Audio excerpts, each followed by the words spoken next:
மாசி மாதம் என்பது கும்பராசியில் சூரியன் வரக்கூடிய மாதம்.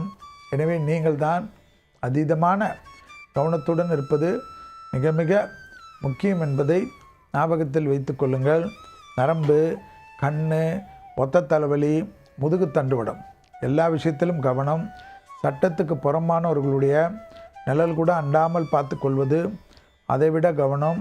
பெருமாள், தாயார், ஆஞ்சநேயர் இருக்கக்கூடிய கோயில்களுக்கு கல்லுப்பு வாங்கி கொடுப்பது, அன்னதான பொருள்கள் வாங்கி கொடுப்பது, நல்லெண்ணெய் வாங்கி கொடுப்பதெல்லாம், பொங்கலுக்கு மிளகு சீரகம் வாங்கி கொடுப்பது உங்களை மேன்மையடைய வைக்கும், உங்களை பாதுகாக்க வைக்கும். காஞ்ச மிளகாவை கொடுப்பதும் நன்மை ஏற்படுத்தி தரும். மற்றபடி டிஸ்ட்ரிகள் வேலை செய்யாது. அதே சமயம் குடும்பத்தில் துணை அல்லது துணைவியார் விஷயத்திலும் அற்புதமான கவனத்துடன் இருப்பதும், வெள்ளை கொடி காட்டாமல் வெள்ளை பெட்ஷீட்டை சுற்றி கொள்வதும், குடும்பத்தில் அந்நியர் தலையீடு, பிறர் குடும்ப விஷயத்தில் உங்களுடைய தலையீடு இல்லாமல் இருப்பதும் பொருத்தமான அமைப்பாக காணப்படும்.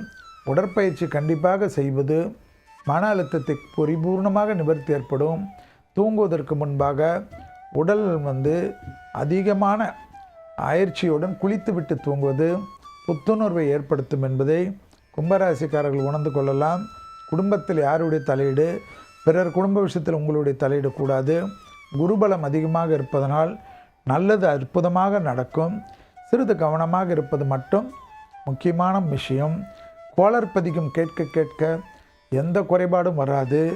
சிவாலயங்களில் வில்வத்தை கொடுக்க அற்புதங்களை பார்க்கலாம். ஆக மொத்தத்தில் கும்பராசிக்காரர்களுக்கு நன்மைகள் அதிகபட்சம்.